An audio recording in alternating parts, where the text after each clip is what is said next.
Hello बच्चों, let's see this question. A spring mass system is held at rest with the spring relaxed at height h above the ground. Determine the minimum value of h so that the system has a tendency to rebound after hitting the ground, given that the coefficient of resistance between mass and ground is zero. देखो एक system है, उसको पहले h height पे रखा हुआ है, वहां से हम रिलीज करते हैं। रिलीज करने के बाद में इन्होंने बोला है कि ग्राउंड के बीच में और M2 मास के बीच में कोफिशिएंट ऑफ रेजिस्टेंस 0 है, मतलब नीचे वाला ब्लॉक उसको रिबाउंस नहीं होता है। तो हमें क्या करना है कि कितनी हाइट से गिराया जाए ताकि वापस से वो रिबाउंस की टेंडेंसी दे। ठीक है, रेजिस्टेंस का 0 दे रखा है। तो अपन थोड़ा डायग्राम बना के देखते हैं कि कैसा अपन इसको सॉल्व करने वाले हैं। तो हमारे पास में ये एक सरफेस है, ऐसा सरफेस दे रखा है। M1 ने आके M2 ने आके ग्राउंड को टच किया और M1 यहाँ पे, ठीक है, जैसा ही एच हाइट नीचे आया उसके बाद की कंडीशन है।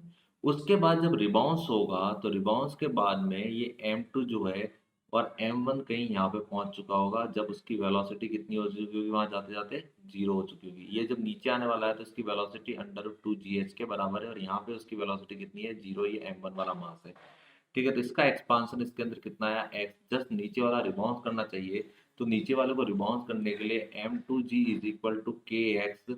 तो x का value that should be greater than equal to M2g by k के बराबर होना चाहिए इतना, ठीक है। इस कंडीशन को अपन को सेटिस्फाई करवाना है, तो ये जस्ट रिबाउंड की कंडीशन में आ जाएगा। तो सबसे पहले अपन हम लगाते हैं एनर्जी कंजर्वेशन। इसको इनिशियल कंडीशन बोलते हैं, इसको फाइनल कंडीशन बोलते हैं। तो k initial plus u initial is equal to k final plus u final. अपन यहाँ की कंडीशन से चलते हैं। तो k इनिशियल, अब इनिशियली देखो इसको अपन रेफरेंस ले रहे हैं, इसको यदि रेफरेंस लेंगे तो k इनिशियल कितनी काइनेटिक एनर्जी आएगी, वो हाफ m1 v स्क्वायर आएगी। पोटेंशियल एनर्जी किसकी आएगी, पोटेंशियल एनर्जी 2 की आएगी, ब्लॉक 2 की, 1 की तो जीरो हो जाएगी। फाइनली जब देखेंगे काइनेटिक एनर्जी तो उसकी जीरो हो चुकी होगी काइनेटिक एनर्जी तो, लेकिन पोटेंशियल एनर्जी जो होगी वो कितना होगा, m1g इंटू एक्स और minus half k x square होगा, और ब्लॉक 2 की भी होगी u2, जो दोनों के केस में क्या हो जाएगा, कैंसिल हो जाएगा। अब वैल्यूज पुट करते तो half m1 2gh is equal to m1g, यहाँ से आ जाएगा, ये हो जाएगा, sorry potentially half k x square आएगा, यहाँ से आ जाएगा m1gx plus k x square by two. Two अब यहाँ से अपन सबको निपटा रहे हैं, तो ये 2m1gh is equal to 2m1gx plus k x square, ऐसा कुछ आ जाएगा।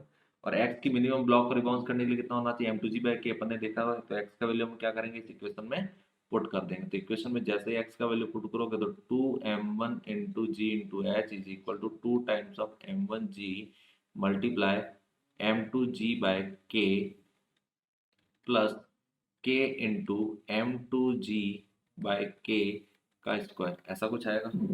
इसको थोड़ा सॉल्व करेंगे तो सॉल्व करने से यहाँ पे जो हमें h मिलेगा, that h is equal to m2g by k multiply m2 plus 2m1 divided by 2m1। ये जो h का वैल्यू आएगा, ये h मिनिमम वैल्यू होगा उसको रिवर्स करने की कंडीशन के लिए। तो this is our final answer. Best of luck.